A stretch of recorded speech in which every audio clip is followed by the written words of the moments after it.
tidak boleh, jangan. Jadi gunakan kata-kata yang positif. Sehingga di dalam keyakinan kelas yang telah kita buat ini nanti, ketika sudah selesai, silakan dipajang atau ditempel di depan di kertas yang sudah Menur Khalifah sediakan. Dan itu harus kalian laksanakan. Karena apa? Itu merupakan tanggung jawab bagaimana kalian bisa menumbuhkan motivasi dari dalam diri untuk melakukan keyakinan yang telah kita buat bersama. Sudah paham? Ini saya bagikan untuk kertasnya. Silakan nanti menuliskan satu saja keyakinan kelas yang kalian pahami, bisa memperbaiki dan bisa kita laksanakan untuk kelas 8A ini.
Silakan anak-anak menuliskan satu keyakinan kelas yang kalian anggap bisa memperbaiki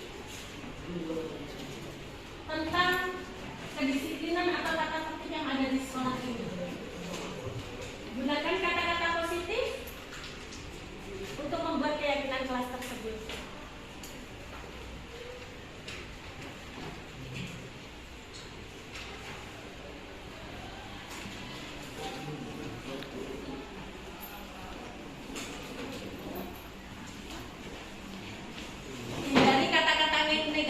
Dilarang, jangan, tidak boleh. Gunakan kalimat yang positif. Bagi yang sudah, silakan maju ke depan untuk ditempel di depan. Kasih men.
Jadi kita ikan.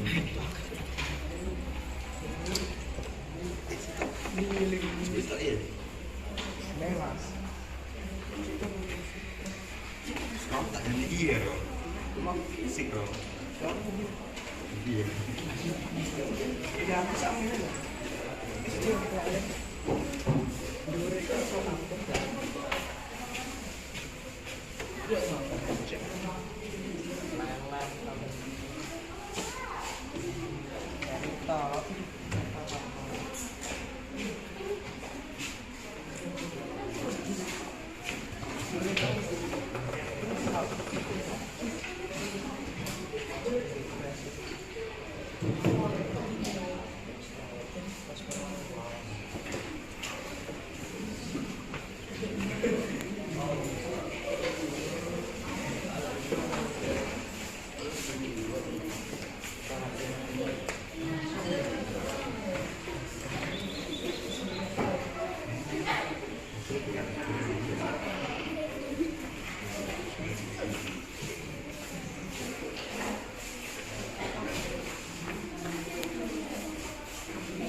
Sudah semuanya? Baiklah anak-anak, saya akan membacakan keyakinan kelas yang telah kita buat bersama-sama dan harus kita yakini kita harus bertanggung jawab untuk bisa melaksanakannya. Yang pertama, berbicaralah seperlunya saja. Ya. Berbicaralah dengan baik. Tetap berada di kelas saat jam pelajaran. Hargailah orang lain. Tetap memasukkan baju seragam sekolah. Membuang sampah pada tempatnya. Tetaplah tertib memakai atribut. Bertanggung jawab apa yang telah kita perbuat. Membuang sampah pada tempatnya. Tetap dalam kelas saat pelajaran. Meyakini tetap di dalam kelas saat pelajaran. Selesaikan PR-mu di rumah, bukan di sekolah. Berbicaralah dengan baik dan sopan. Selanjutnya, keyakinan kelas yang telah dibuat oleh anak putra. Tetap diam saat jam pelajaran, maksudnya berada di dalam kelas. Utamakan salam ketika masuk kelas. Utamakan piket kelas dengan baik dan bersih. Jagalah kebersihan kelas. Tetap di dalam kelas saat jam pelajaran. Berbicaralah dengan baik. Buanglah sampah pada tempatnya. Buanglah sampah pada tempatnya. Buanglah sampah pada tempatnya. Buanglah sampah pada tempatnya. Buanglah sampah pada tempatnya. Berbicaralah dengan baik dan sopan. Hargailah gurumu di saat mengajar. Laksanakan piket kelas sesuai jadwal. Apakah kita semua, kalian semua setuju dengan keyakinan kelas yang telah kalian buat? Setuju. Apakah kita yakin bisa melaksanakannya? Bisa. Apabila kita bisa melaksanakan keyakinan kelas yang telah kita buat, bagaimana kalau kita melanggarnya? Di dalam keyakinan kelas itu ada konsekuensi yang harus diambil atau yang harus kalian laksanakan ketika kalian melanggar tentang keyakinan kelas. Nah, konsekuensinya apa? Konsekuensinya nanti juga kita akan membuat bersama-sama. Nah, konsekuensi itu akan berdampak baik bagi anak dalam jangka waktu yang lama. Tetapi kalau hukuman itu hanya bersifat sementara saja.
walaupun gurunya tidak ada di dalam kelas. Konsekuensinya apabila ada anak luar kelas? Konsekuensinya yaitu dia harus bisa memperbaiki diri, yaitu berada di kelas, tidak berkegiatan di luar ketika tidak ada guru di dalam kelas. Bisa melaksanakannya? Bisa. Berikutnya, buanglah sampah pada tempatnya. Berarti kita tidak boleh membuang sampah sembarangan. Konsekuensinya apa jika ada anak yang membuang sampah sembarangan? Kita harus memperbaiki diri, melakukan perbaikan diri untuk membuang sampah pada tempatnya. Sudah paham anak-anak? Ini adalah keyakinan kelas yang telah kita buat. Semoga kita bisa melaksanakan keyakinan kelas ini dengan penuh tanggung jawab. Baiklah, terima kasih. Saya akhiri sekian. Wassalamualaikum warahmatullahi wabarakatuh. Waalaikumsalam warahmatullahi wabarakatuh. Assalamualaikum warahmatullahi wabarakatuh. Yang terhormat Kepala SMP Negeri 1 Wilangan Bapak Dr. Andes Agus Winoto MSI, yang kami hormati narasumber guru penggerak Angkatan 9, yang kami hormati pula Bapak Ibu Guru beserta seluruh staf karyawan SMP Negeri 1 Wilangan.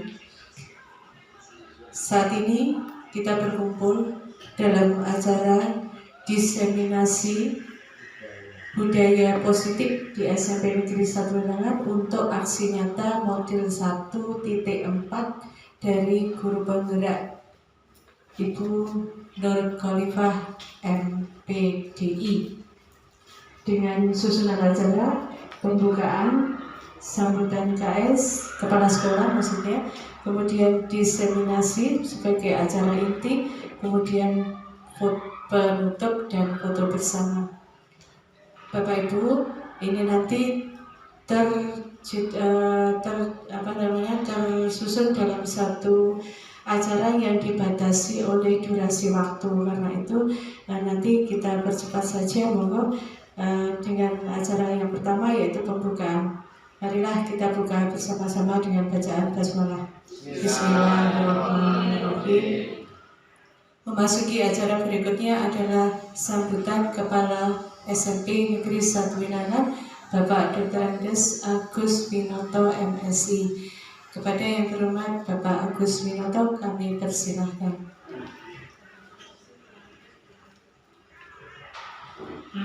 Terima kasih kepada Bu Rahayu sebagai moderator. Yang saya hormati rekan-rekan Dewan Guru atau keluarga besar SMP Negeri 1 Wilangan. Yang saya hormati Ibu Nur Khalifah, calon guru penggerak, sudah memasuki tahapan ke 1.4. Ini adalah penggerak ke-9. Semuanya, Assalamualaikum warahmatullahi wabarakatuh. Sebelum kita awali, mari kita mengucapkan puji syukur kepada Allah Subhanahu wa Ta'ala atas limpahan rahmat, hidayah dan inayahnya, sehingga apa yang sudah diberikan berupa nikmat, sehat dan selamat, yaitu mari ulangi kembali mengucapkan atau mengaturkan hamdalah bersama-sama. Alhamdulillahirabbil alamin, agar apa yang kita laksanakan, kita lakukan, kita giatkan setiap detik, setiap waktu senantiasa dalam lindungan dan perlindungannya, sehingga apa yang kita minta tentang berkah dan keberkahan itu nanti selalu diberikan kepada Allah. Amin. Kedua, sholawat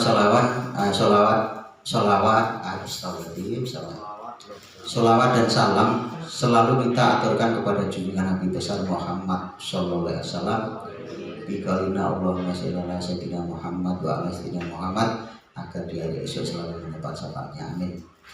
Bapak Ibu yang saya hormati, untuk kegiatan diseminasi budaya positif ini sebelum saya buka perlu dipahami bahwa kegiatan baru topiknya saja sudah budaya positif. Kalau bicara budaya positif, termasuk ini yang kita laksanakan sudah positif. Duduk utawi lenggah secara ini sudah positif. Terus hampir saja tadi saya hampir keselio itu kurang positif hampir. Tapi tidak apa-apa, nanti supaya rekamannya diedit yang tidak pas.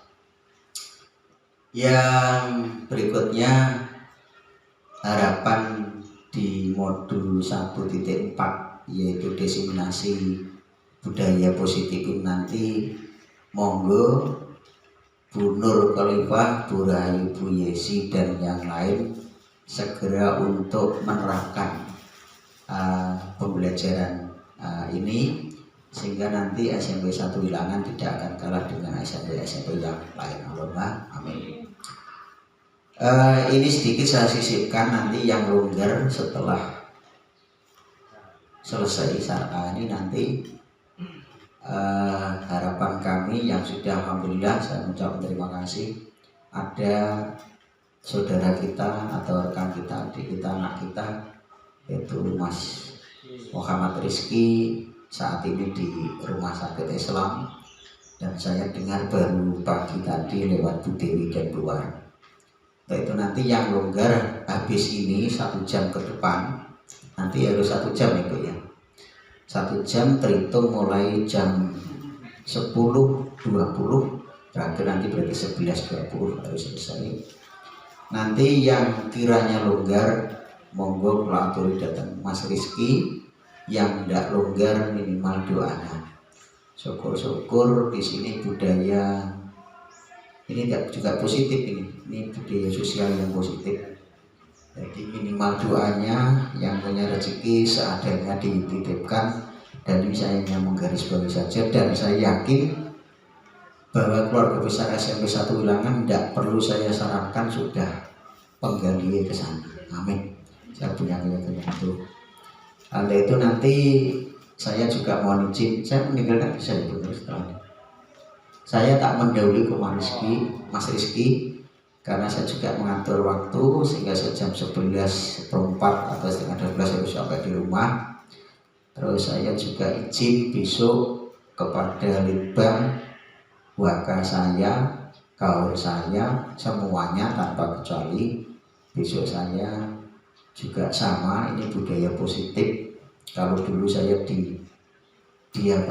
dipeladeni rong dino roni saya sekarang tinggal nyaur, jadi nanti ya saya tidak bisa rong dino sewengi, tapi mungkin 1 hari 1 malam, itu pun tidak full di tempatnya Pak Lilik. Siapa yang kiranya seangkatan Pak Lilik monggo dari guru bahasa Indonesia, yang bahasa sini Bu Lastri kalau sini Pak Lilik PKN Mbak. Bu Haji Musratun yang sing kenal nek boten pikantuk undangan ya alhamdulillah.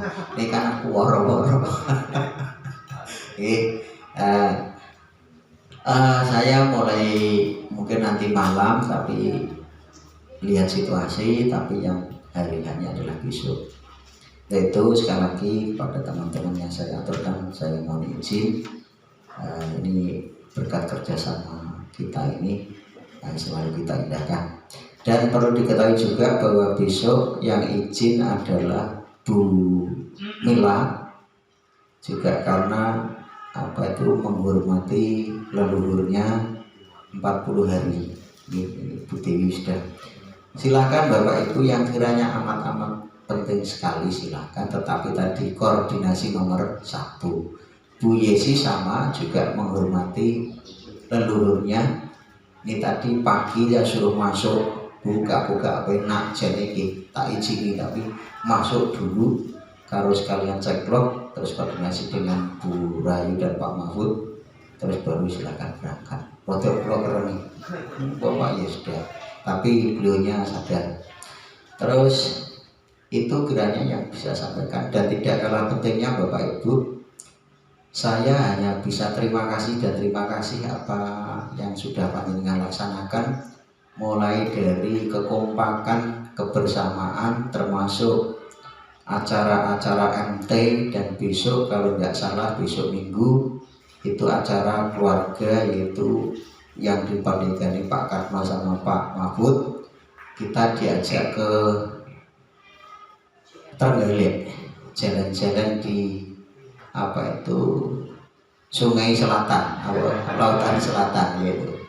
Jadi monggo, yang penting mudah-mudahan tidak capek Pak Karno. Saya juga setuju, jadi 1 hari saja mangke bidale injing kundure sonten. Syukur jam 7 atau 8 sudah sampai dalamnya biar baik. Amin. Yang tidak kalah penting yaitu keselamatan. Tapi saya mengharap hari ini, detik ini juga saya pengen Bapak Ibu kalau sudah namanya dolan keluarga dinikmati banget, artinya dicenderungkan ke refreshing, jangan yang lain. Saya setuju menikah, dan ini kalau bisa program kegiatan apa ibaratnya refreshing lewat ramah tamah ini silahkan dibudayakan terus. MT-nya ini saya usulkan di sini, mohon maaf masih 5 menit dulu. Saya usul, saya pribadi, tapi apabila salah nanti mohon dikoreksi, karena memang waktu saya untuk rapat koordinasi tidak ada, dan juga ini kesempatan besok Minggu kita acara keluarga. Insya Allah saya sudah izin Pak Karno, saya di terminal baru. Nah, jadi ingin tak tunggu di sana, mungkin bersama Pak Agus Krus. Ya. Terus saya belum dapat kabar dari Pak Hari dan Pak Gito, apakah tidak Pak belum. Benar-benar kalau saya dengan Pak Agus sudah. Bu Ari juga mungkin pas repot, ini mohon dimaklumi, sehingga sebenarnya sama. Terus Pak Haji Hanun ya, Pak Haji Husnun, aku bilang Pak Brugo itu senior saya juga, mungkin tidak menjanjikan gitu ya. Pak Gus, yang penting doa saya oke monggo gitu. Tapi direk. Oh kata direk, alhamdulillah. Dia makaikan data positifnya di Pak Haji Karno. Bapak Ibu yang saya hormati, mari kegiatan yang dipandu atau yang digerakkan oleh Bu Nyai Nur Khalifah MPDI, amin. Ya, Nyai, harapan saya Nyai Bu Yusuf, amin. Mari kita topang, kita support, bahkan kegiatan ini pas mengarah kepada kumar kita, sehingga kami selalu mendukung apa yang dilakukan oleh Bu Nur Khalifah MPDI ini. Dan sebentar lagi mungkin dokter ya, amin. Dan nanti saya bangga, kami bangga apabila punya teman yang seperti itu, bisa junjung derajat martabatnya alma mater, ini luar biasa. Jadi harapan kami, termasuk saya meninggalkan di PJOK itu juga saya menukulkan Pak ya, nyupot saja Pak Samsudin, Pak Danatau dari ketua MKMP sudah jadi kabit ini kan. Nah itu kan karena beberapa memang pengabdiannya benar patut ditiru, dan nanti kalau dengan ngabdi tenanan ikhlas akan menemukan seperti itu. Bapak Ibu yang saya hormati dan moderator, saya kira itu yang bisa saya aturkan, saya sampaikan. Ada kurangnya semata-mata saya, ada lebihnya karena kebersamaan panjenengan. Dan kegiatan ini nanti tidak hanya berhenti pada Bu Nur Khalifah, harapan kami bisa menular ke semuanya sampai yang paling junior, ibaratnya Pak Tuhan. Ada Pak Tuhan ya. Ya Allahumma amin. Terus kemudian yang kedua, bersyukur saya 8 teman sudah terekrut calon P3K, dan menyusul lagi Bu Ut, pilihannya luar biasa, bisa ke SK kemarin, bisa tes lagi, luar biasa. Ini negak wilangan cici kayak bisa seperti itu ya. Dan saya juga hanya tugas kami hanya menjembatani mbok menawa, nah timbang atau kalau mbok menawa. Itu Yang kemarin rekrut 8 teman, saya ikut bersyukur. Yang berikutnya yang kemarin bisa lolos di administrasi yang kedua, terima kasih, lanjut. Dan pesan saya belajar dan belajar, ojo terus lengah akhirnya tidak belajar, nanti pada waktu di ranking atau di passing grade akan muncul namanya di sana. Allahumma amin. Begitu untuk dua kelompok tadi dan Bu Nur dan semuanya, mudah-mudahan setelah nanti undur semuanya menjadi sehat bersama keluarga. Dan ini juga bocoran TPP yang lewat BPD sudah keluar dan yang BRI menunggu malam ini nanti atau besok. Nah, tadi Al-Fatihah. A'udzubillahi minasyaitonirrajim. Bismillahirrahmanirrahim. Alhamdulillahirabbil alamin arrahmanirrahim maliki yaumiddin. Iyyaka na'budu wa iyyaka nasta'in ihdinas siratal mustaqim siratal ladzina an'amta 'alaihim ghairil maghdubi 'alaihim waladdallin. Amin. Terima kasih. Dan kegiatan diseminasi budaya positif di modul 1.4 ini saya nyatakan dilanjutkan. Allahumma barik. Wassalamualaikum warahmatullahi wabarakatuh.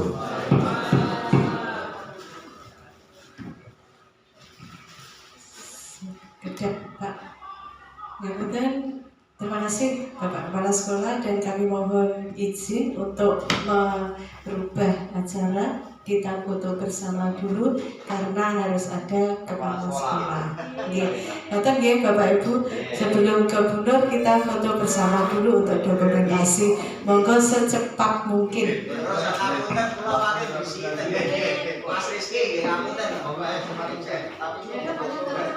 Monggo secepat mungkin. Awake dhewe yang surprise.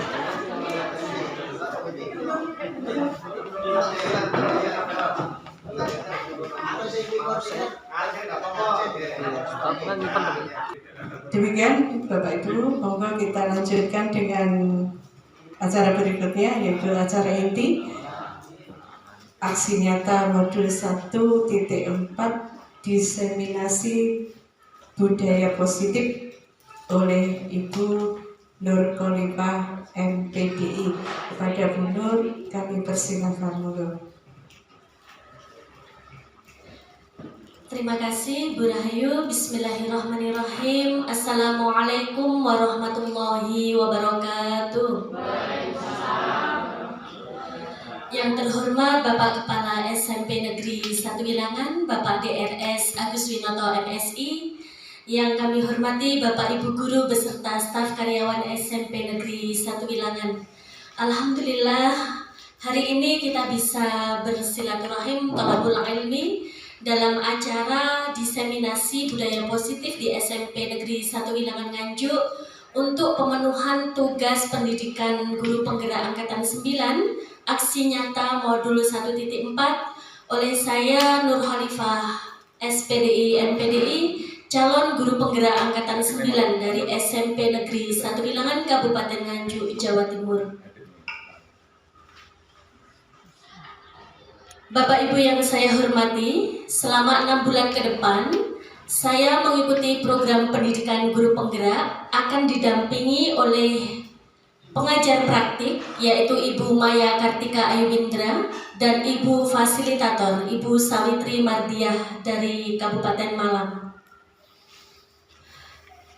Selama 2 bulan, saya mengikuti pendidikan guru penggerak. Saya sudah mempelajari paket modul 1 program pendidikan guru penggerak angkatan 9. Di dalam paket modul 1 ini terbagi menjadi 4 topik. Yang pertama, modul 1.1 itu tentang refleksi filosofis pendidikan nasional Ki Hajar Dewantara. Modul 1.2 tentang nilai dan peran guru penggerak. Modul 1.3 tentang visi guru penggerak, dan modul 1.4 tentang budaya positif.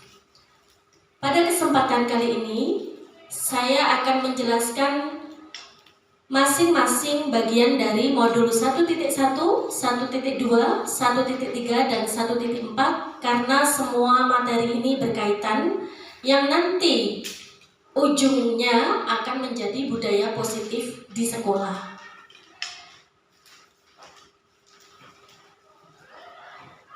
Yang pertama tentang modul 1.1 refleksi filosofis pendidikan nasional Ki Hajar Dewantara.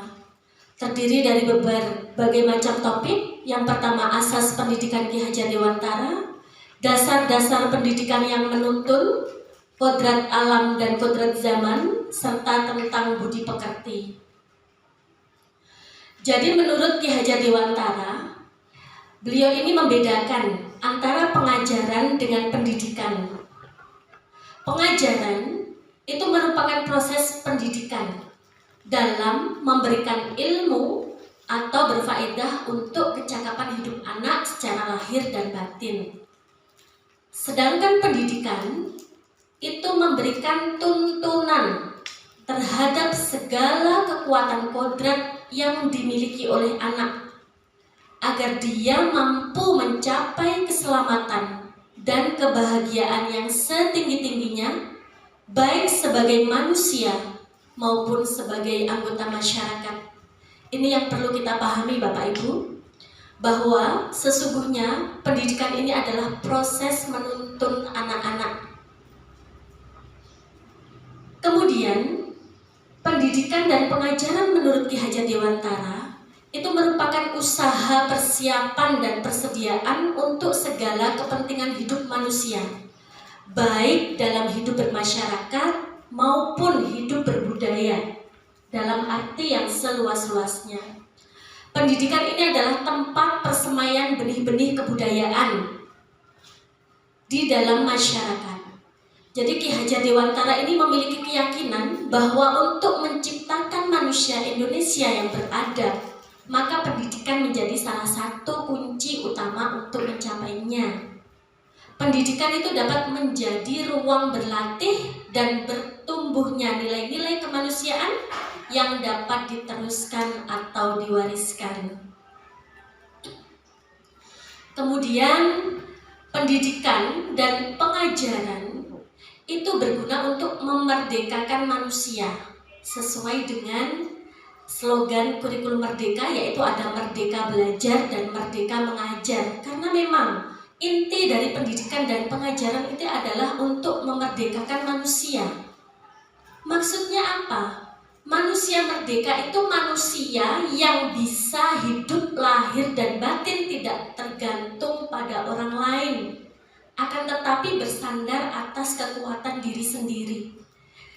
Jadi, di dalam pendidikan itu kita menciptakan ruang bagi murid untuk tumbuh secara utuh agar bisa menjadi mandiri dengan kodrat yang mereka miliki. Jadi kekuatan diri atau kodrat yang anak-anak miliki itu nanti kita tuntun agar mereka bisa tumbuh dengan maksimal. Nah, Ki Hajar Dewantara itu menjelaskan tujuan pendidikan itu menuntun segala kodrat yang ada pada anak-anak agar mereka dapat mencapai keselamatan dan kebahagiaan yang setinggi-tingginya, baik sebagai manusia maupun sebagai anggota masyarakat. Oleh sebab itu, pendidikan itu hanya dapat menuntun tumbuh atau hidupnya kekuatan kodrat yang ada pada anak-anak agar dapat memperbaiki lakunya, bukan dasarnya hidup dan tumbuhnya kekuatan kodrat anak. Jadi menurut Ki Hajar Dewantara, guru itu tidak boleh menuntut anak, Bapak Ibu. Kita harus menuntun anak-anak, karena setiap anak itu istimewa. Mereka memiliki kodratnya masing-masing. Nah, peran pendidik menurut Ki Hajar Dewantara itu mengibaratkan pendidik itu seperti seorang petani atau tukang kebun. Dan anak-anak itu seperti biji tumbuhan yang disemai atau ditanam oleh Pak Tani atau Pak Tukang Kebun di lahan yang telah disediakan. Anak-anak itu bagaikan bulir-bulir jagung yang ditanam. Bila biji jagung itu ditempatkan di tanah yang subur dengan mendapatkan sinar matahari dan pengairan yang baik, maka meskipun biji jagung itu adalah biji jagung yang kurang baik, itu dapat tumbuh dengan baik karena perhatian dan perawatan dari Pak Tani. Demikian sebaliknya, meskipun biji jagung itu disemai adalah biji jagung yang berkualitas baik, namun tumbuh di lahan yang gersang dan tidak mendapatkan pengairan dan cahaya matahari, maka biji jagung itu mungkin tumbuh namun tidak dapat optimal. Ini adalah ibaratnya seperti guru dengan murid. Apabila murid itu biji jagungnya misalkan kurang baik, tapi guru itu mampu merawat, mendidik, menuntun anak-anak, insya Allah anak itu akan bisa tumbuh dengan baik. Tapi kalau murid itu memiliki potensi yang maksimal, bijinya itu sudah baik, tapi lingkungannya kurang baik, maka dia juga akan tumbuh menjadi anak yang kurang baik. Nah, disinilah peran guru sangat diperlukan sekali untuk menuntun anak-anak.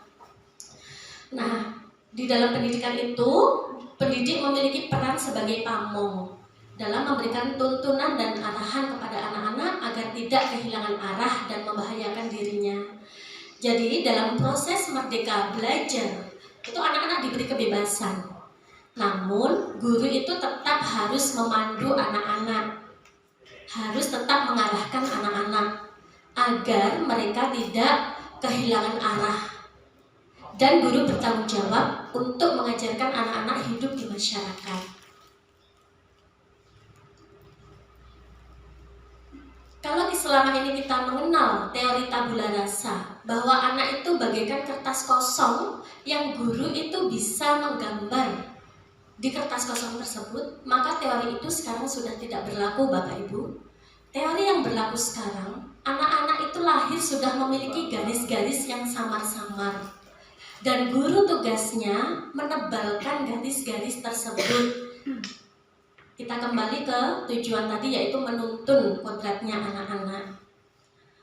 Kemudian dalam menjalankan tugas menuntun tadi, guru menjalankan filosofi among dari Ki Hajar Dewantara yang sering kita dengar, yaitu ing ngarsa sung tulodo, ing madya mangunkarsa, tutwuri handayani.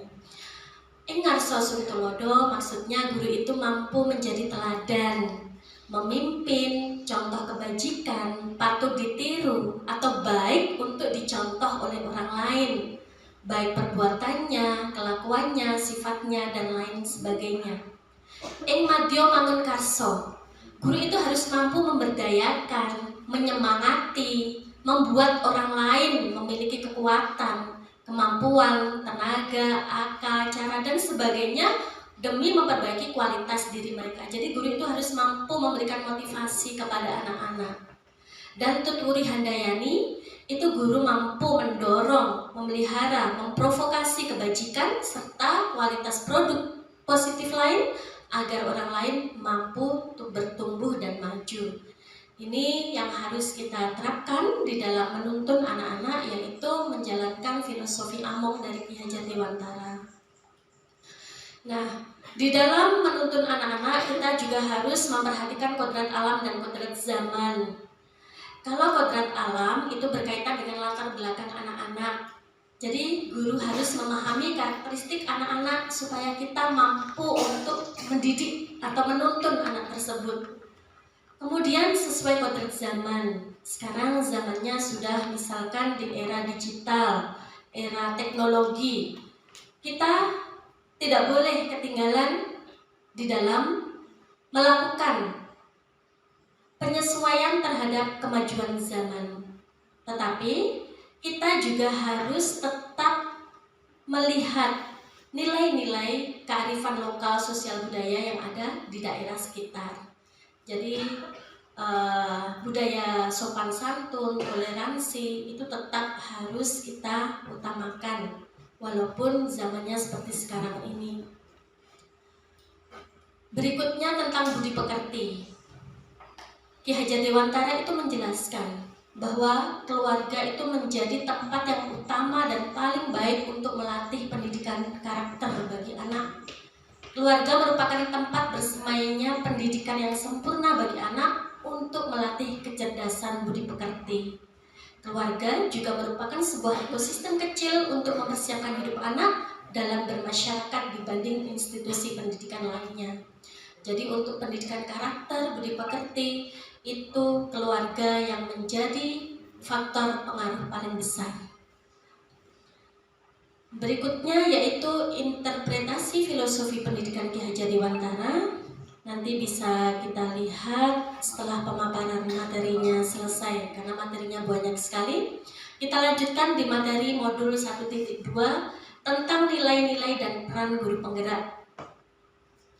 Ada 5 nilai guru penggerak. Walaupun ini judulnya guru penggerak, tetapi ketika saya sudah mendiseminasikan, berarti ini sudah menjadi nilai-nilai yang bisa Bapak Ibu guru adopsi untuk diterapkan di dalam diri kita masing-masing.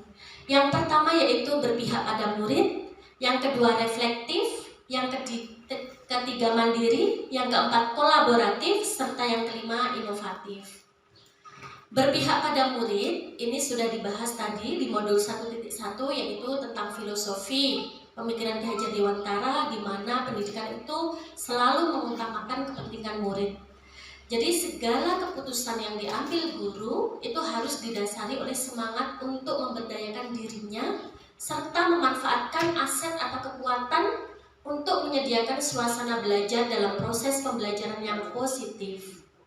Nah, kemudian dalam apapun yang guru lakukan harus bergeser dari pemuasan kepentingan sendiri menuju kepada kepentingan pembelajaran murid. Apa yang bisa dilakukan oleh guru? Maka guru berpikir mengenai pertanyaan utama. Apa yang murid butuhkan? Apa yang bisa saya lakukan agar suasana belajar dan proses pembelajaran ini lebih baik?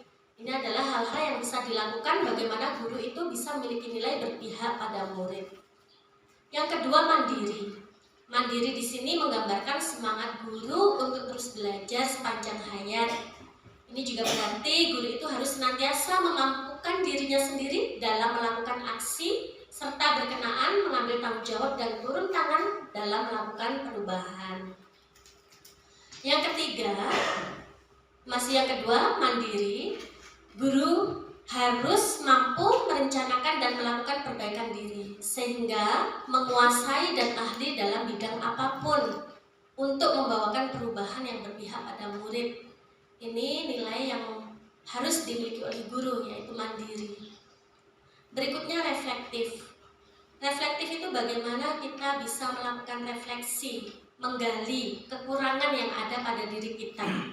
Kemudian dari kekurangan yang ada pada diri kita itu, kita rumuskan perbaikan apa yang bisa saya lakukan untuk mengatasi kelemahan tersebut.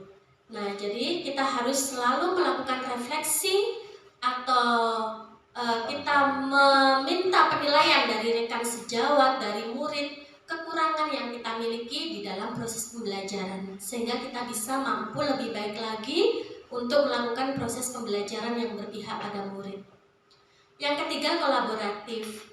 Seorang guru itu harus mampu berkolaborasi dengan seluruh pihak pemangku kepentingan, baik di sekolah maupun di luar sekolah.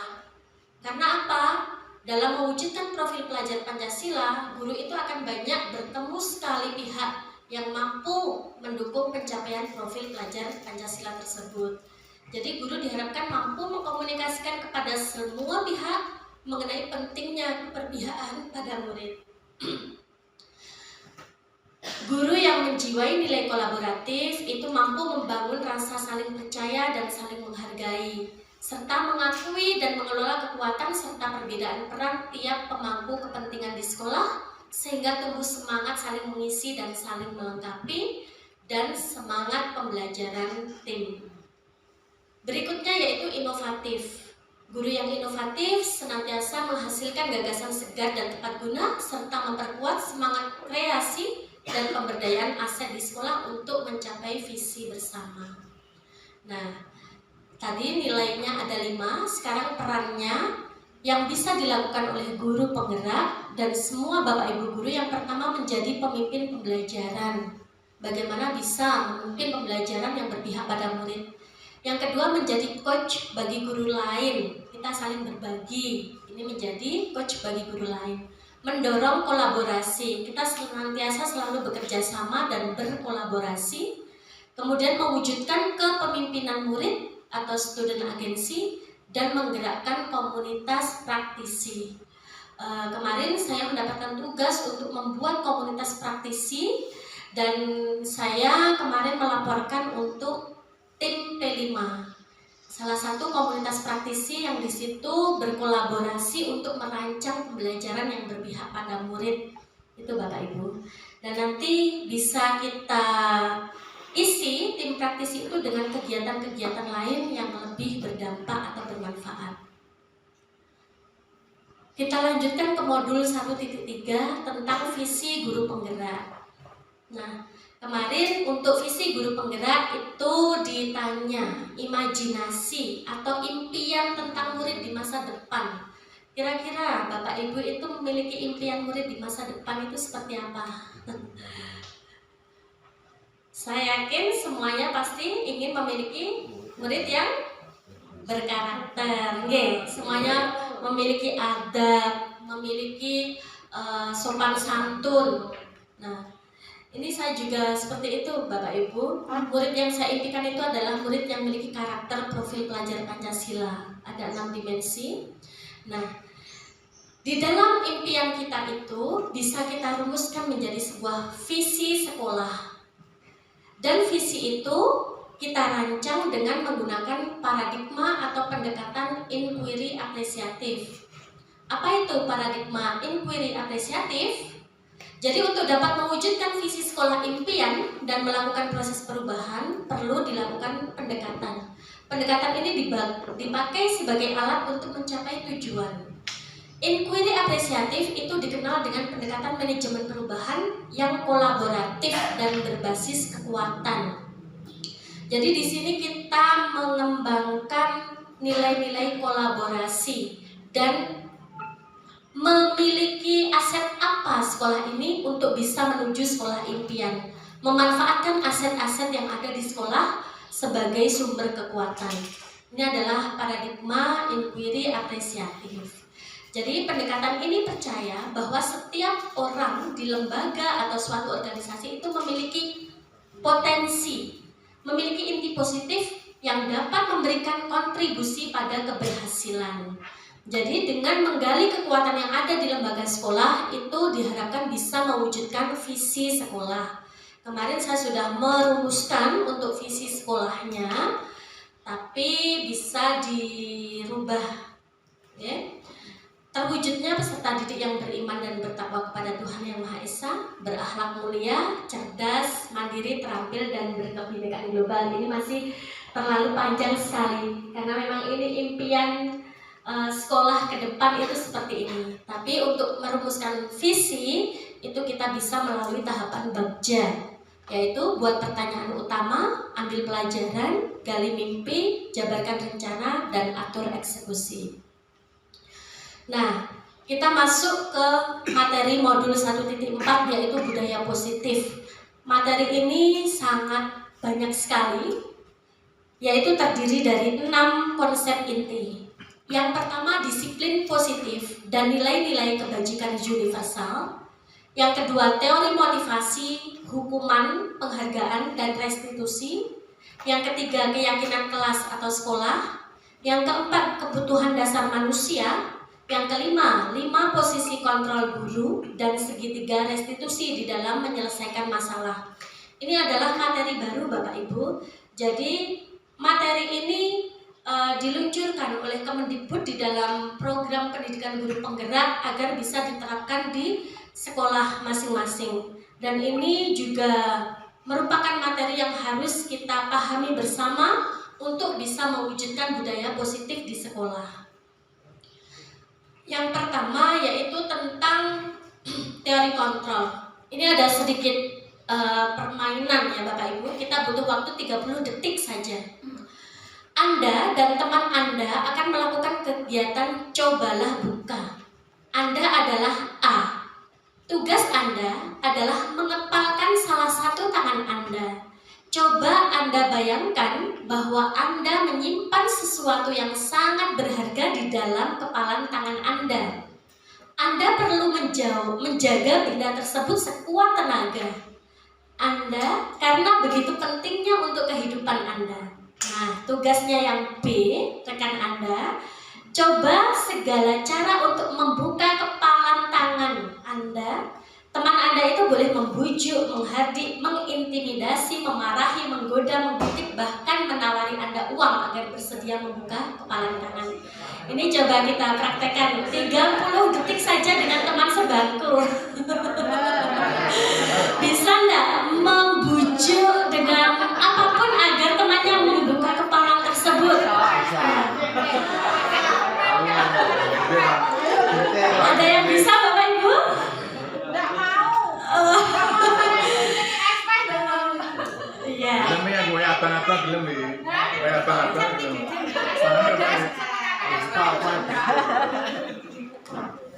Tidak ada yang berhasil? Nah, ini ada. Ini nanti akan mengarah ke budaya positif dan teori kontrol Bapak Ibu.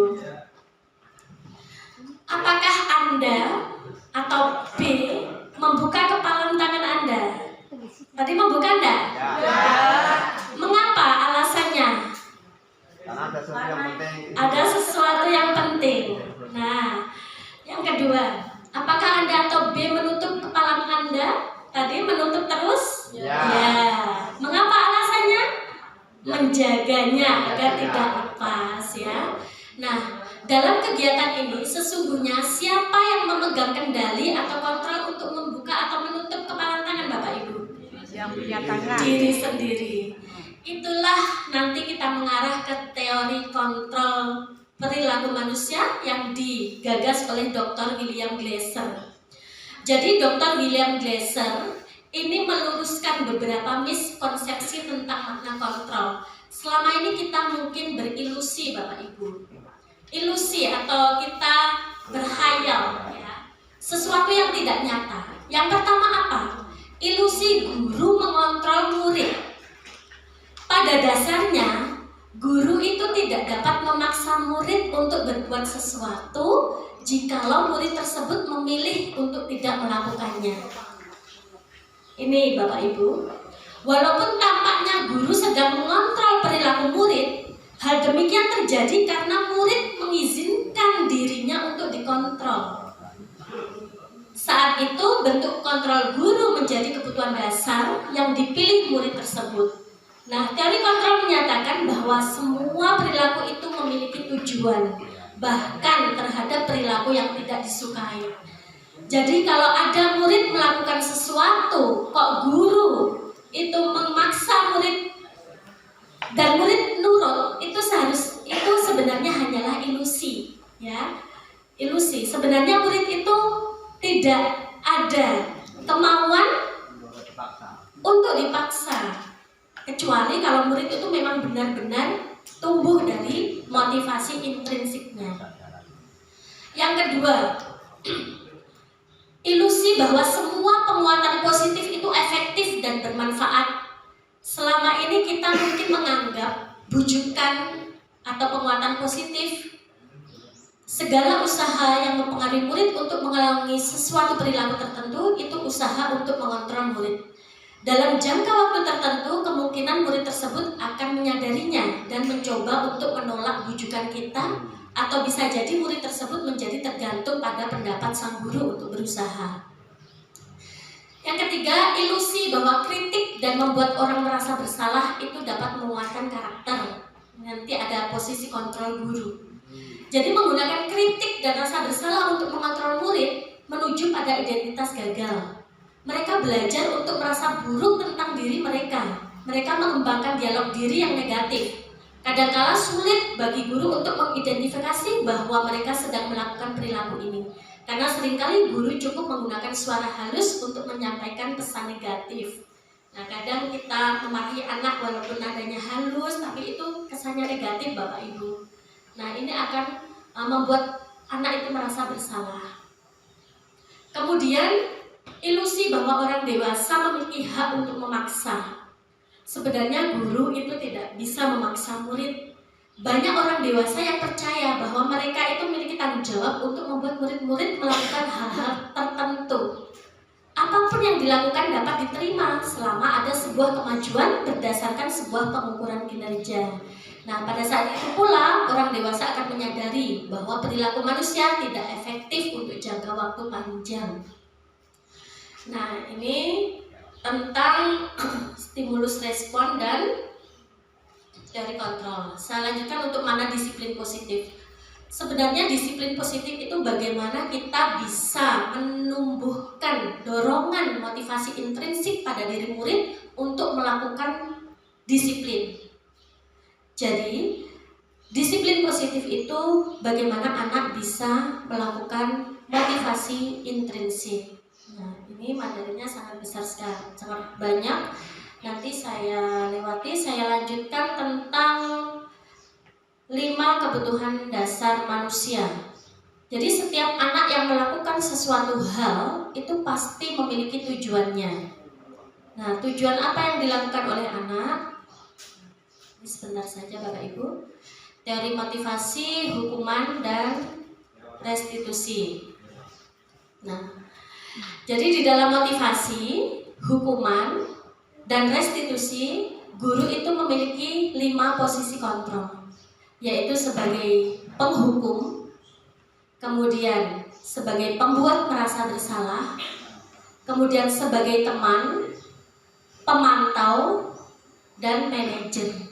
Dari kelima posisi kontrol ini, maka posisi sebagai manajerlah yang paling baik. Coba kita simak video ini Bapak Ibu.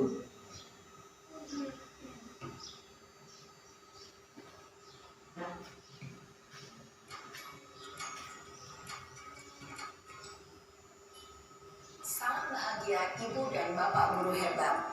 Dalam penerapan disiplin positif restitusi, salah satu program yang dikembangkan adalah 5 posisi kontrol. 5 posisi kontrol dalam restitusi adalah proses perjalanan seorang pendidik agar dapat mengenali dirinya. Pada video kali ini, kita akan membahas tentang 5 posisi kontrol yang dikembangkan oleh Diane Dawson dan contoh penerapannya.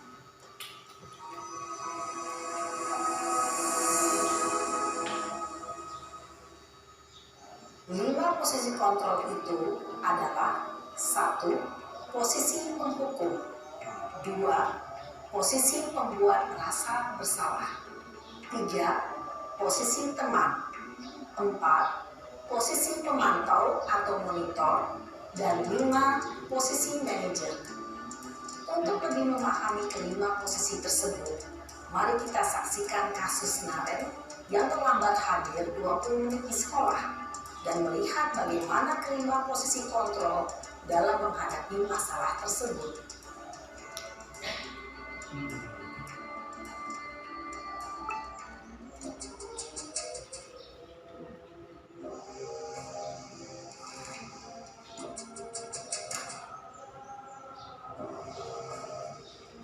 Naren! Sini kamu! Selamat pagi Bu. Selalu terlambat. Kamu pasti terlambat. Apa coba? Alasan kamu apa lagi? Kapan sih kamu tidak terlambat? Penting kok lambat terus. Malas sekali ya kamu jadi anak. Saya Dasar pemalas. Ya kapok sih kamu. Sudah berapa kali terlambat? Sana, kamu keliling lapangan basket 2 kali. apa saya harus ke lapangan basket Bu? Kenapa? Kamu melawan ibu? Berani-beraninya jawab. Sudah terlambat, masih berani jawab pula. Sekarang, keliling lapangan basket 5 kali sekalian. Biar kapok. Cepat, pergi sana ke lapangan basket. Posisi penghukum biasanya berbicara dengan nada tinggi, menghardik, menunjuk-nunjuk, menyakiti, dan menyindir. Hukuman bisa berupa fisik maupun psikis.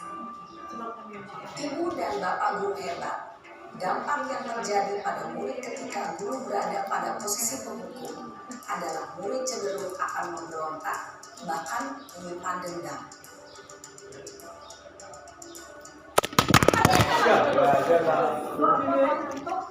Ngantuk ki lho.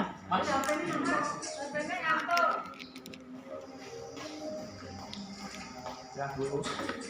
Nah, baik. Tangan. Aduh. Udah nah. Naren, kamu kenapa terlambat kelas? Akan menganggap dirinya yang bersalah dan ia akan menyimpan emosi negatif tersebut di dalam dirinya.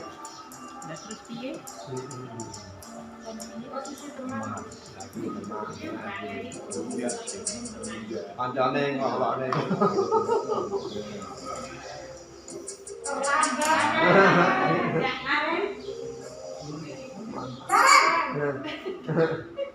Aduh. Selamat pagi Bu. Wah, sudah jam berapa ini, Nan? Selamat pagi ya, sayang. Iya Bu, habis ibu saya lupa bangunkan saya Bu. Kamu malah menyalahkan ibu kamu.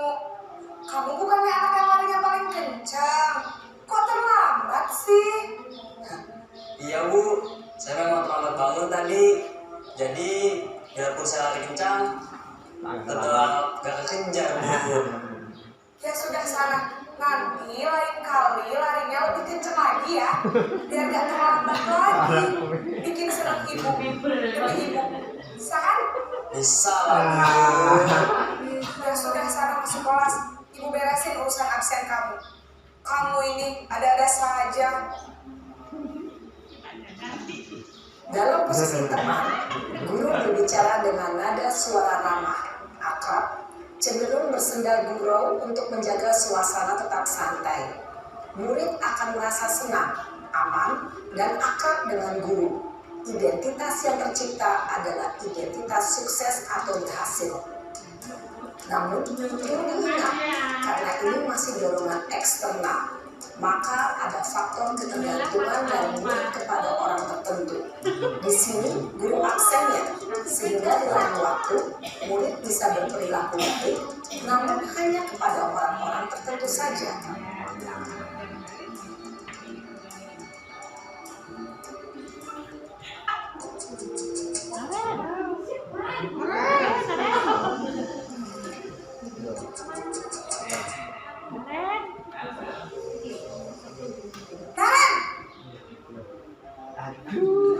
Narendra nih putrane Bukus. Selamat pagi Bu. Naren, apa peraturan sekolah kita tentang jam berapa kita harus masuk sekolah, Nak? Kita harus di sekolah jam 7 Bu. Iya betul, sekarang sudah jam 7.20. Naren sudah tahu konsekuensinya jika terlambat hadir. Paham Bu, saya harus tinggal kelas pas jam istirahat selama 20 menit. Iya benar, konsekuensinya demikian. Jadi nanti jam 9.30 pas istirahat, kamu harus tinggal di kelas, kerjakan tugas tambahan untuk ketertinggalan kamu, ya? Baik Bu. Posisi pemantau mengandalkan penghitungan atau data untuk mengontrol murid. Guru mengarahkan murid berdasarkan peraturan dan konsekuensi. Seorang pemantau menunjukkan bahasa tubuh dan ekspresi wajah yang datar dan cenderung formal. Nah, itu lagi. Yuk, kopinya. Ayo, cari. Pimpinan. Aduh. Selamat pagi, Naren. Maaf Bu, saya terlambat. Iya, sekolah masuknya jam 7, sekarang sudah jam 7.20. Jadi sekarang bagaimana ini, Naren? Maaf Bu, saya lupa setel alarm saya semalam. Baiklah, menurut kamu, keyakinan sekolah yang mana yang perlu kamu tingkatkan? Menghargai diri sendiri dan orang lain mungkin ya Bu. Setuju. Jadi, apakah Naren meyakini prinsip saling menghormati tersebut? Iya Bu, saya meyakininya. Apakah Naren bersedia Cuman lah, bersedia Bersedia Bu. Bagaimana kamu akan perbaiki masalah keterlambatan ini? Saya akan coba untuk tidak lupa meninggalkan alarm saya. Kalau kamu memiliki pengalaman, ada orang yang kira-kira bisa bantu mengingatkan tidak? Ada Bu, kata saya. Ada lagi selain Kak? Kak Erna. Jadi yang mengingatkan kira-kira akan bisa Setelah pulang sekolah, akan segera saya lakukan. baik. Jadi Naren akan setel alarm untuk bangun besok pagi dan akan diingatkan oleh kakak dan ibunda Naren ya. Ada lagi yang mungkin perlu dilakukan Naren agar tidak terlambat bangun lagi. Tidak ada Bu. Baik Naren, terima kasih untuk kerjasama kamu. Sekarang kamu perlu kembali ke kelas untuk belajar. Baik Bu, terima kasih. Posisi manajer adalah posisi kontrol yang disarankan untuk membimbing murid memiliki sikap disiplin yang positif, yaitu murid yang mandiri, bertanggung jawab, dan dapat memecahkan masalah.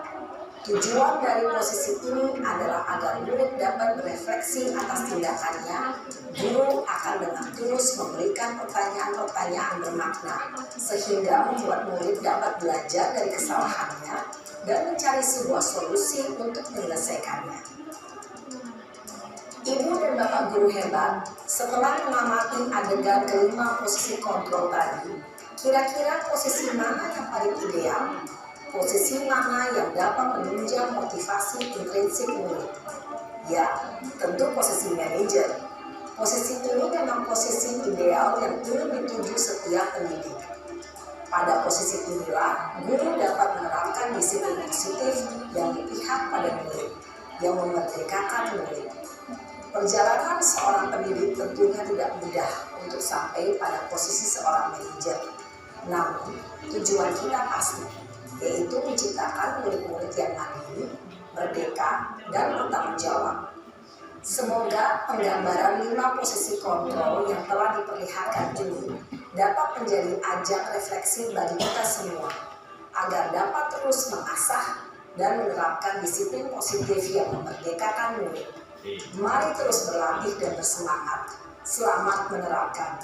Salam dan bahagia Ibu dan Bapak guru hebat. Itu tadi Bapak Ibu 5 posisi kontrol. Mungkin selama ini kita banyak mengambil posisi kontrol mana Bapak Ibu? Penghukum ya. Kemudian pembuat merasa bersalah. Saya sering sekali, ya Allah nak, saya nanti yang dimarahi Bapak KS, itu keseringan.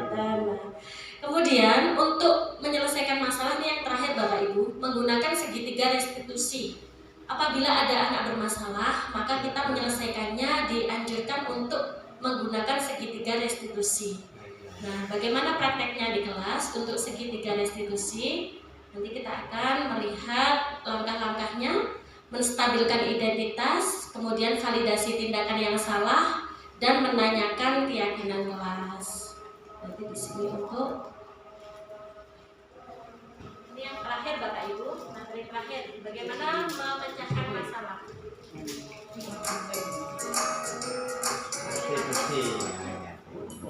Salam dan bahagia Ibu dan Bapak guru hebat. Pada video kali ini kita akan membahas tentang salah satu program disiplin positif yang diterapkan di lingkungan sekolah yang dikenal dengan nama restitusi.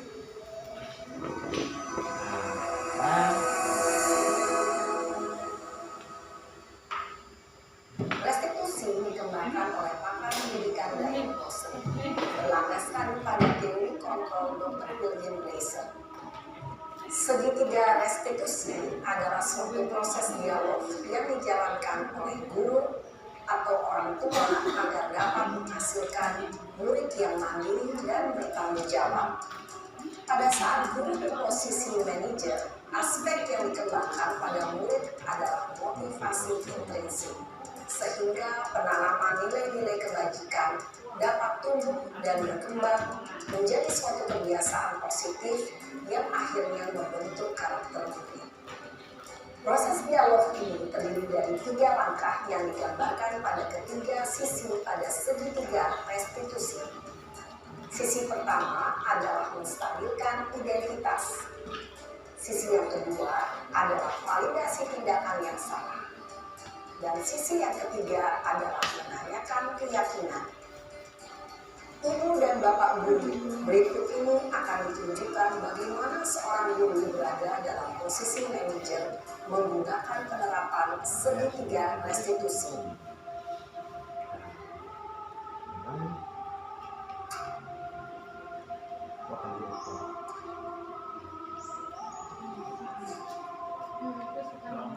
Ya. Siang Sarah. Siap, Pak. Sudah lama nggak ketemu Sarah? Kenapa hari ini ada di sini? Kesel, Pak. Kesel banget.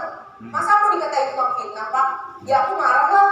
Aku udah dikatain Eka di depan kelas. Kesel banget. Oh begitu. Sama Ya pasti kamu marah dan kesal. Bapak juga akan marah apabila ada yang menuduh Bapak seperti itu.